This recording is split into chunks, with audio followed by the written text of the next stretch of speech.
the starting from the basics of cardiovascular system and basic physiology, and then heart failure, pathophysiologic mechanisms and precipitating factors, classification of heart failure, and so on. So far we discussed, okay, in the past 3 lectures. So now it is the last part, the treatment. And the treatment part is most residents, okay, they have difficulty. So as you see, let's revise first the so-called it's a compensated situation. Normally, as we discussed last lecture, when the heart failed, there will be a decrease in cardiac output in patient with low output cardiac output. That's constitutes more than 98% of childhood heart failure. The other is high output heart failure. That is related with decreased total peripheral resistance. It's related with one vasodilatation. The other is arteriovenous fistula. That means between the artery and vein, as we discussed last time, there must be a resistance that's capillary. But lack of capillary, it causes the decrease in total peripheral resistance. So in both conditions, there is a decrease in mean arterial pressure. So it triggers the compensatory mechanisms. Then finally, the patient will be in compensated state by this activation of these compensatory mechanisms. The cardiac output and mean arterial pressure, it will be maintained normal temporarily, all right? Temporarily. So most of the patients will remain in this compensated state of heart failure for a long period of time, and in between they may go into failure because of these precipitating factors. We discussed this precipitate with the mechanism in yesterday lecture, and so you will admit this patient and you will reverse the child into compensatory stage, okay, by treating the precipitating factors plus by adding certain medication. By the way, there is so-called ROSE classification for young babies less than 6 months, or NIA classification for older babies. It's very much important. It will guide you what medication to administer, okay, in heart failure state in childhood. So as you see here, now there is a decreased mean arterial pressure, treating intrinsic pump failure like patients with dead cardiomyopathy, myocarditis, and so on, or impaired feeding in a patient with diastolic heart failure, okay, and these patients like hypertrophic cardiomyopathy, okay, restrictive cardiomyopathy, constrictive pericarditis, and so on and so on. And the other is when there is increased work class patient with volume overload lesion and pressure overload lesion. In all situations, compensatory mechanisms will be activated, and there are about 4 mechanisms discussed. Then final effect is there will be retention of fluid, okay? So increased venous return, total body volume general, then venous return general, okay? So by Frank-Stall mechanism, force of contraction increases, so it improves the cardiac output, okay? The other is sympathetic nervous system activation. And in sympathetic nervous activation, one, it will cause myocardium or inotropy will be increased, heart rate will be increased, and also the peripheral, that is afterload, there will be redistribution of blood, okay, to vital organs, but the other organs like perfusion of the skin, and splanchnic circulation, and this will be compromised, okay. So by that, it will maintain the cardiac output as a temporary relief, as you see on this graph. Then, after some time again, even without any precipitating factor, these compensatory mechanisms, the same mechanisms, okay, which relieve, okay, or maintain the cardiac output. These mechanisms activated as a temporary. They will act as also as maladaptive response ያመጣሉ, and we discussed that, okay. And by increasing the afterload in already failing heart in long term, what will happen? The heart will be forced to inject blood against persistent high elevation of afterload. So the heart oxygen and nutrient demand increases, so it will fail. A vicious cycle. The other thing, direct myocardial toxicity, which causes by these catecholamines. So the apoptosis, that's the program cell death, will be facilitated, okay? It will be very fast, as long as there is increased circulating catecholamines. The second one, these catecholamines, the beta receptors, okay, on the myocardium, their number decreases. That's called down regulation. Plus, some of the viable, okay, receptors, they will be desynthesized. Desensitization ማለት it is despite there is the catecholamine ቢሆንም they will not be stimulated in long term. The other thing, the angiotensin 2 and that of aldosterone, they will have increasing interstitial fibrosis, and also by increasing the myocytes, it will be replaced by abnormal fibrous tissue. Then finally the heart, it will go into end stage.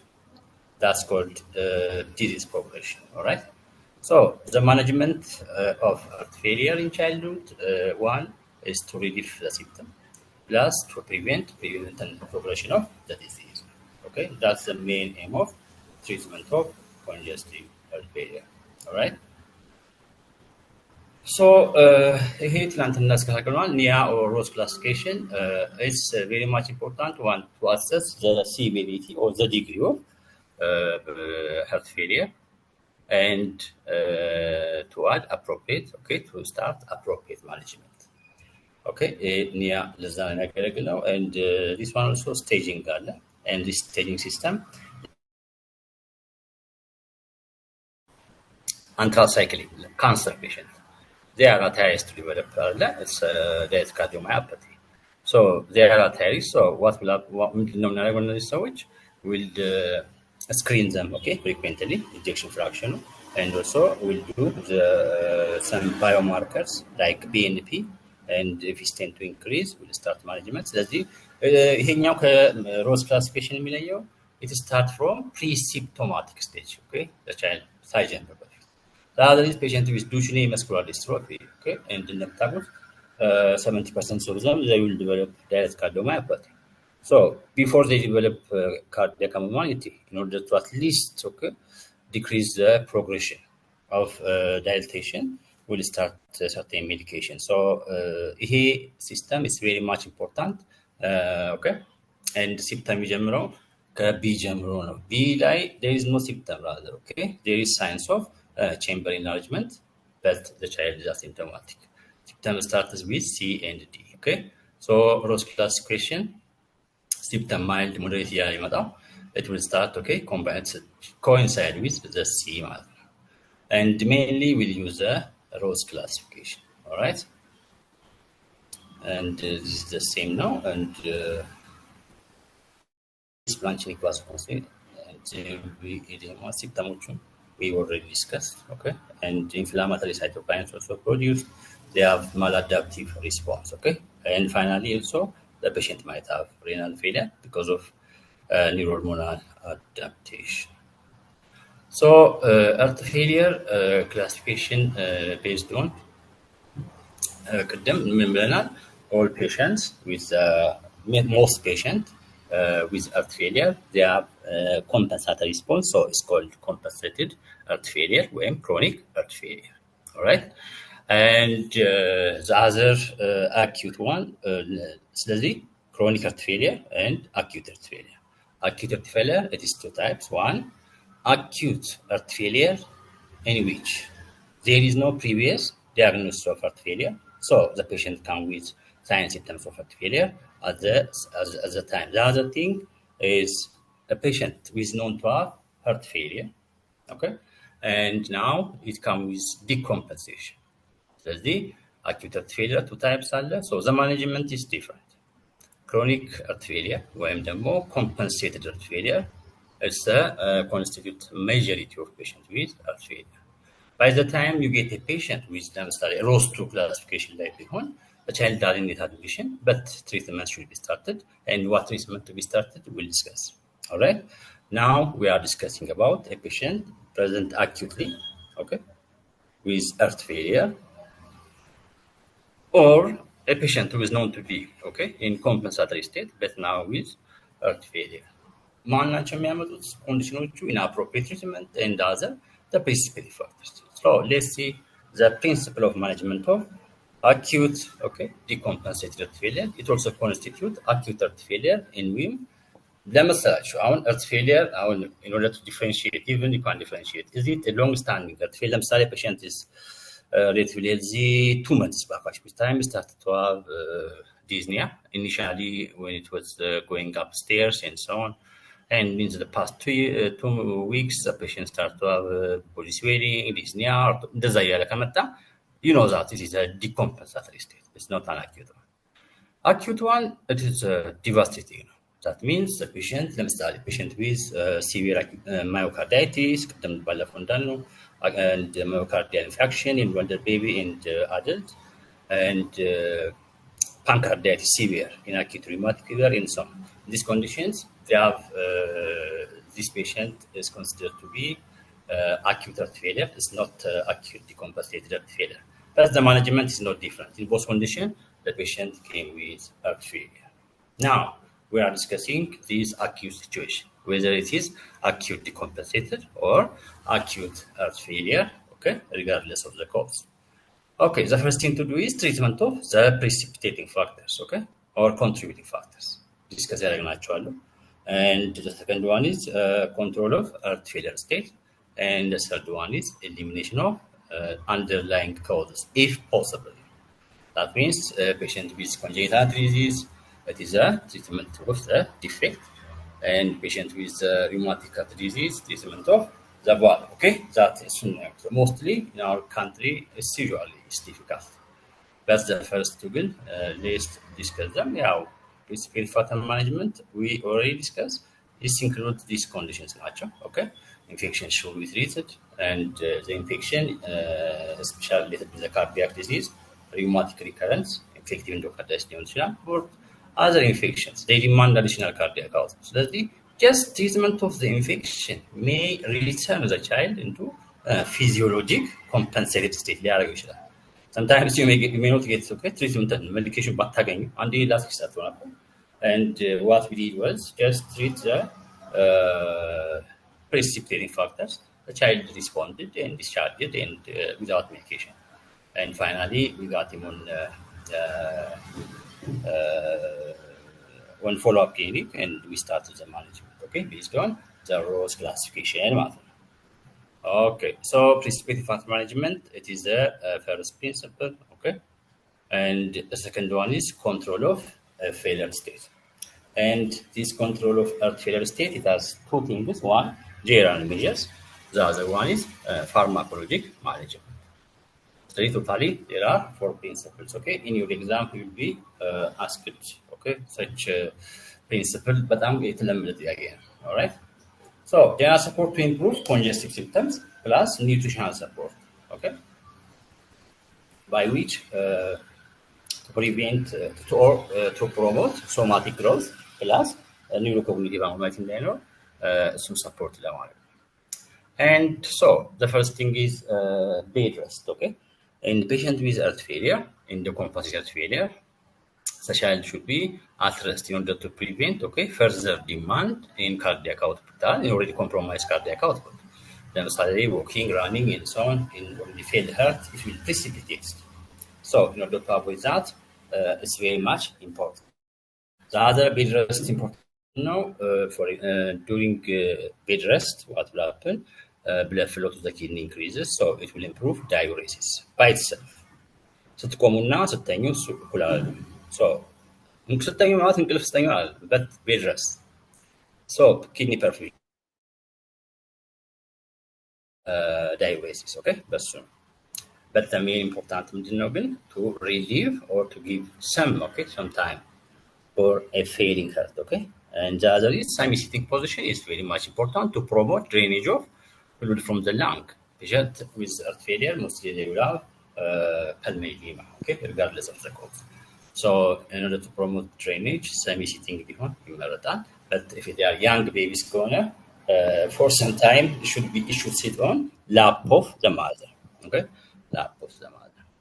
So bed rest, it is the first one in general measure. Okay, the other is oxygen, and FiO2 of 40 to 50% is optimal. No? Okay, humidified one, but and it should be given in a patient with heart failure, especially if the pulse oximetry shows suboptimal oxygen saturation. And oxygen, it's a drug. In pediatrics, ለምሳሌ there are depth-dependent lesions associated with heart failure. That means PDA intact on that. As you know, when the oxygen saturation increases, the PDA may close. This is the case. So the patient may deteriorate. So you have to be careful. Okay, you have to be careful whenever administer oxygen, and the type of the lesion should be considered. All right, and this is one general measure. Okay, oxygen administration. The other is administration of CPAP. Okay, CPAP is very much important. One, it improves oxygenation. The other thing, it will displace fluid in the airspace if they have especially grade 3 or medium. But on grade 3 don't use CPAP. Otherwise, CPAP importance, it will displace the fluid from the lungs. Right. The other one is salt restriction. As you know, in renin-angiotensin distribution system, there is increased absorption of salt and water in the kidneys, and in long run, even without stimulation of RAS system, there will be a change in the tubules, and they will absorb the salt very badly, even without as compared with the degree of releasing of renin. In patients with chronic heart failure, their kidney, it will adapt for absorption of salt and water. So, diuretics, salt restriction should be started. But in children, infants and young babies, salt restriction is not indicated. Reasons are, as we discussed last time, the dominant pathophysiological mechanism of heart failure in young babies, it is the sympathetic nervous system discharge, and it is because of venous return. Usually it will not operate in these babies because their ventricle developmentally it is less resistant for distension. So because of that, it is a body adjustment mainly sympathetic nervous system activity now. So there is no much fluid and salt retention in the kidney in young babies, young children. So salt restriction is not indicated. The other reason, they are at the state of rapid growth, and this growth needs salt very badly. Sodium, so because of that, for the sake of somatic growth, it should not be restricted. The third reason, even RAS system, RAS dominant beyond developed edema, it will be taken care of by diuretics. So because of these reasons, salt restriction is not indicated. And in some areas, especially zonal hospitals, management of most patients with heart failure, they will be malnourished, and we used to restrict nutrition management because that nutrient, it contains a lot of salt. But now in the current practice, at least in Ethiopia, it's not indicated to discontinue the nutritional management. So you have to continue with nutritional management. That's and so they are at highest level of malnutrition. So nutrient should be, as you see here, the nutrient, from normally the baseline, how much to be given based on the age. So the caloric intake should be increased by 20 to 25% in a child with acute heart failure, in acute heart failure. And the other thing, patient in chronic heart failure also, it should be managed, it should be managed, and it should be included in nutrition management. And the other thing is the feeding. Feeding, it should not be allowed orally. Oral feeding, problem መስላችሁ? Oral feeding, sucking and swallowing and so on, it demands additional cardiac output and because patients እንደምታስታውሷቸው the patient one of the manifestation of heart failure, especially young children, that is feeding interruption. Okay, so that means the demand for cardiac output is high. So in order to relieve the heart, just like ቅድም እንዳለው bed rest, feeding should be given either NG tube or OG tube. Okay, in order to give the feeling heart, okay, some relief. The other thing, since these babies mostly they have tachypnea, and as you know, tachypnea is difficult to regulate, coordinate respiration and also feeding. So there is risk of aspiration. So in already compromised cardiovascular status, any aspiration and pneumonia, it may precipitate. Okay, so be careful. It's better to give an G tube or OG tube. All right.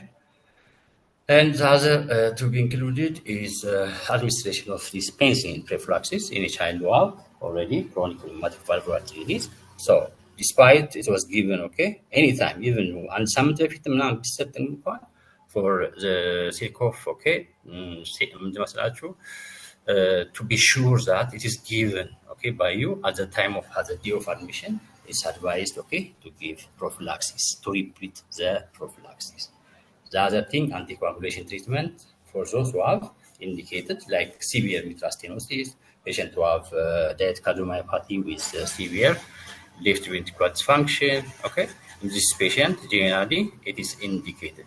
Okay, despite there is no thrombus valve. So that's the general measures. Very good. So far we saw the prescribed management and treatment of underlying cause, and okay, and treatment of the heart failure state. It has two parts alone. One general measure. We finished that. The other thing is, okay, the congestion state, the congestive state treatment. That's the congestive state with pharmacologic management. Very good.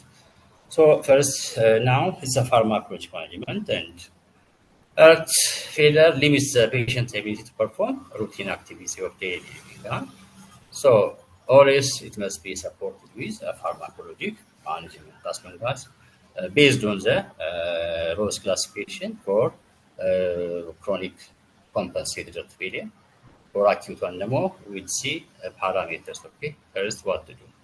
So ባለፈው ዲስከስ እንዳደረግነው one, this is failed heart donkey analogy or treatment of heart failure. As you see, the child does a lot of this donkey. That's preload. Preload, no? And the other thing is it's a heart. It's a heart represented by the donkey, and the strings myocardium. So the contractility much ይኖርብናል. And the other thing, the more preload መቀነስ አለብን. The third one, heart rate መቀነስ አለብን, because the heart rate increment, one of the manifestation of heart failure, and decreasing the heart rate, it will decrease one, the needs, the expenditure of energy and oxygen. The other thing, the more it will allow the diastolic feeding time. Okay, so preload increases, so it will improve the cardiac output. The other is decreasing of the afterload. We'll see each of them. All right. Okay. So what are these medications? Okay, preload reducing agent, and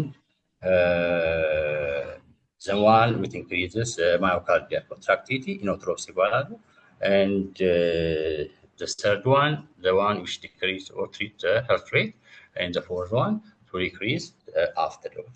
Okay, so ACE inhibitor and so on. I'll give you the slides. Let's see first the diuretics. And what are the diuretics? Normally, sodium, after it is filtered, okay, through the glomerulus, it will go into proximal convoluted tubule. And 60% of the sodium normally absorbed in the proximal tubule. All right. Okay. So on the one which prevent absorption of this amount of sodium, it is potent, acetazolamide. Okay. And usually it will not be practiced, okay, used in the heart failure because it's very much potent. Usually like glaucoma, and but its action is here. Okay, and so here sodium bicarb to be absorbed as sodium bicarbonate is now absorbed, in proximal convoluted tubule. and straight portion ደግሞ it is sodium chloride and water.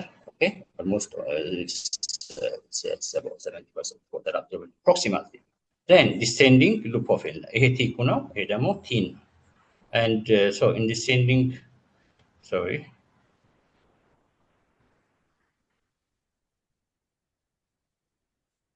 in descending leukophil it's only water absorbed. Otherwise there is no solids to be absorbed in here. Very good. So this is ascending leukophil, a thin part, and that thin part there is nothing to be absorbed. But the most important part, okay, about 25% of the filtered sodium, okay, is going to absorb here. And so it will be absorbed by co-transporter, okay, potassium and sodium and chloride will be absorbed. So this third one, loop diuretics. It is the most potent, okay, and therapeutically indicated it is a loop diuretics. And as you know, we will prevent 25% of the sodium not to be absorbed, plus potassium also, okay. So the hypokalemia, it is a complication of loop diuretics, especially diaphragmide. So as you see here, for one, it is a distal completed tubule. It is a thiazide diuretics metabolic, okay, here. And it's responsible for absorption of about 3% of the filtered sodium. So it is less potent now, but it will be given as, okay, adjuvant. And the last one is aldosterone, okay. Aldosterone is one of the product of renin-angiotensin aldosterone. So aldosterone ምንድነው ፕሮሞት የሚያደርገው? it is the absorption of sodium chloride. So but it's the weakest one. It's very much weak, but it's very much important. ለምሳሌ እዚህ ጋር አሁን ፍሩሳማይድ prevents potassium not to be absorbed. So potassium ሄደ ከዛ እዚህ ጋር ደረሰ. Here when we use, okay, this antagonist, okay, aldosterone spironolactone ስንጠቀም much, okay, potassium will be reabsorbed. So it prevents accessible potassium sparing diuretics. Okay, so this is the all action of diuretics, all right. The other is angiotensin converting enzyme inhibitor, and the other thing ደግሞ angiotensin receptor blocker. And angiotensin, this enzyme, angiotensin converting enzyme, mainly found in the lung endothelium. Lung capillary and vessel, they're gonna produce neurons, all right. And but also now in current practice, it is known that AC inhibitor, these AC enzymes, okay, angiotensin converting enzymes, they are also produced in other, but in a small amount, in other endothelial cells of any tissue. So አሁን angiotensin, okay, receptor blocker ምንድን መሰላችሁ? after the angiotensin 2 produce ከሆነ በኋላ ሪሴፕተሩ ላይ ብሎክ በማድረግ it will prevent its action ማለት ሪሴፕተር ነው ብሎክ but AC inhibitor is production, okay. ስለዚህ ምንድነው ኢፌክታቸው? ኢምፖርታንሳቸው one, it prevent absorption, preload ይቀንሳሉ. so the load, okay, ዶንኪ አናሎግ እንዳየን which will decrease. ለምንድነው ይቀንስ? One, angiotensin 2 እንደምታውቁት it is a potent vasoconstrictor, both in the venous system plus it is in the arterial system. So it will increase, okay, the preload by one is by absorption of fluid and electrolyte. The other is by vasoconstriction. So it will be prevented by administration of, okay, angiotensin AC inhibitor, okay, or ARB. The other time ደግሞ afterload reduce ያደርጋል በምን by decreasing the afterload, by which it decrease the load on the myocardium. The other thing, angiotensin 2 and that of aldosterone main abnormality እንዴት ተባባለው? It will abnormal remodeling. So that abnormal remodeling can be prevented by AC inhibitors. So that's very much important, okay? Very much drugs. That's why it is now said to be a backbone, okay, in the treatment of heart failure, regardless of the cause and regardless of the stage of the clinical stage of the disease in Ross classification. The other thing is a beta blocker, and unwanted effect of these catecholamines, desensitization ብለናል. The density of the beta receptors decrease ብለናል. It cirrhosis, okay, apoptosis, fibrosis, ምናምን arrhythmia. So ስለዚህ ቤታ ብሎከር there is no reason not to use it beta blocker, but be careful because it will also reduce the heart rate. ከቀነሰ further deteriorate cardiac output, okay, and also myocardial contractility may decrease especially, but with caution we can use it in pediatrics cardiology. We'll discuss it, okay, we'll discuss it in detail.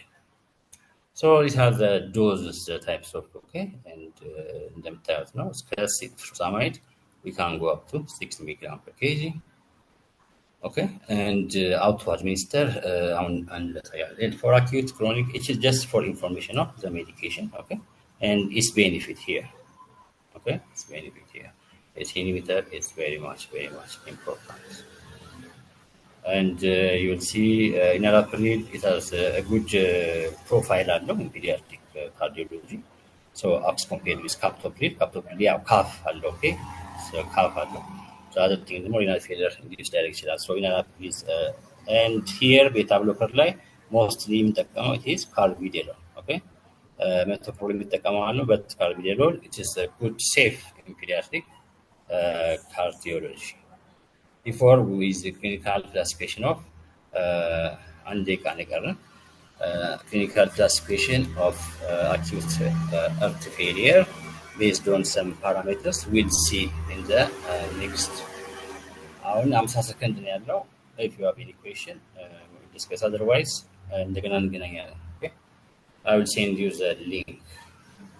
Thanks so much.